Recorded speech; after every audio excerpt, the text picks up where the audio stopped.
The 2019 NFL Draft is almost here, and the Miami Dolphins have a lot of moves they need to make to fill a lot of spots. I'm Safadine in the Sun Sentinel. I'm joined by my colleague, Omar Kelly. Omar, I want to know what you think a successful draft for Chris Greer, Brian Flores, and the Miami Dolphins would be this year in 2019. A successful draft for any team is you walk away from the draft with three bona fide starters who are going to be starters for the length of their career.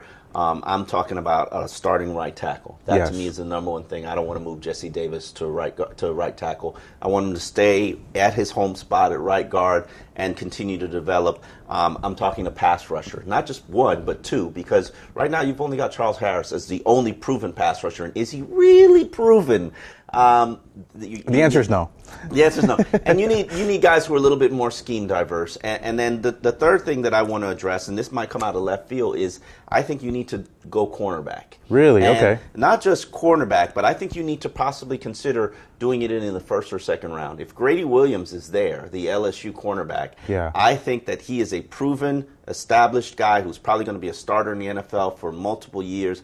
And right now, as it presently stands, I'm not comfortable where the Dolphins are in their negotiations with Xavier Howard. And I don't know if we're looking at another Jarvis Landry situation where he can force his way out of the organization. Mm-hmm. If not before this draft, next year when the franchise is threatening to tag him. Yeah.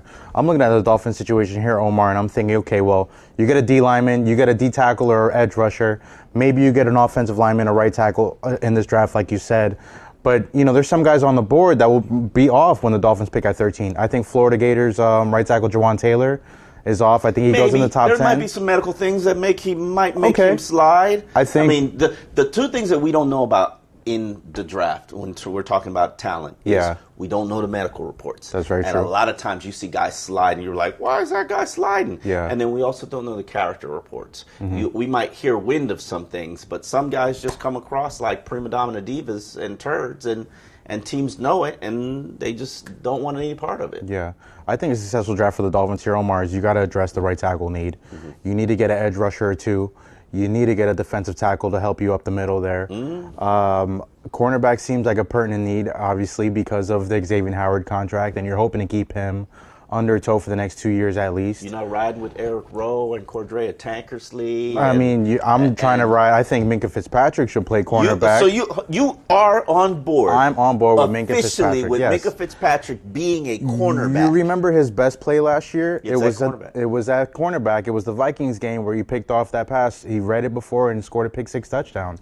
I think if you have a 6'2", 6'1" guy like Minkah Fitzpatrick, your most versatile defender who played cornerback, nickelback, safety, in the box. He played a variety of roles as a rookie. Why not put him at cornerback opposite Xavier Howard, settle your cornerback positions, and you have so many other defensive backs on this roster. I'm riding talent with that. With you or not. With the exception there. of you don't have a free safety, because we all know Rashad Jones is not a free safety. T.J. McDonald is not a free safety. I'm not sure they work well together. We're here on year 2 of them not working well together. Okay. To me, getting back to the question that you asked, what is a successful draft for the Dolphins? Draft players that you love. When the Dolphins drafted Jarvis Landry, he wasn't a primary need for them. They had 4 established receivers.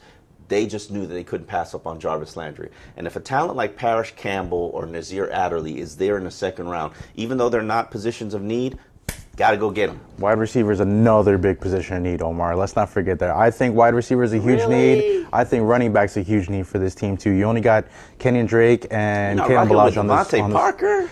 You haven't been rocking with Devontae Parker. Listen, Devontae's fine. I understand why he's back. He's cheap. He's got size. Yes, you have a lot of players. He's got a lot of talent and upside. You have a lot of players on this team that have either low risk, high reward kind of guys who have some talent, and you're hoping they can strike gold here.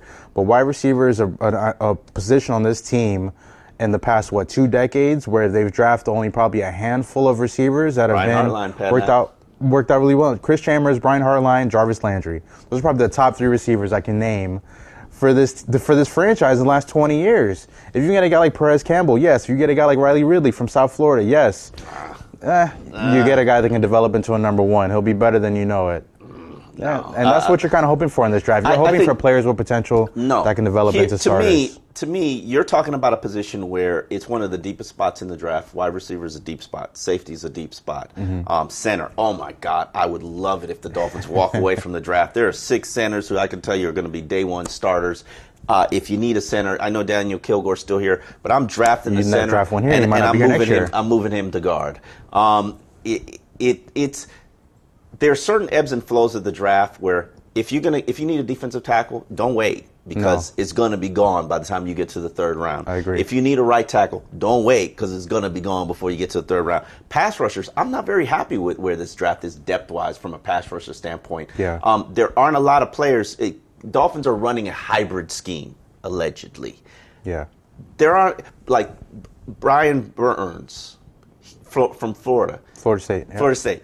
He doesn't really fit what the Miami does. I don't think he does. If you had a DN who was like Cam Wake and then you had Brian Burns, I think it fits a little bit more. You have somebody who can be a little bit more versatile than having a traditional DN. You have nobody who can stop the run. You don't have to do that right now, yeah. You have nobody who can stop the run. If you draft a guy like Brian Burns, maybe you draft another guy who could stop the run next year or draft later. Maybe that's a different pick there. But like you said, Omar, D-line, I think if you're looking for an edge rusher or a dynamic D tackle, you have to get in the 1st round, especially if you don't get a right tackle that you covet, right? Absolutely. You pick up a center or something in the 2nd or 3rd round, move him to guard like you said. Pick up a cornerback. Pick up a wide receiver. Address if you want to get another safety. Because you can't get everything. You can't get everything. No, you cannot. And definitely, too, you have to look at the later rounds. That's where running backs are probably there. That's where you might find a better wide receiver. That's where you can add some depth on your offensive line or your defensive line. Hey, let's not forget about a quarterback, too, right? The Dolphins have 7 draft picks in this draft.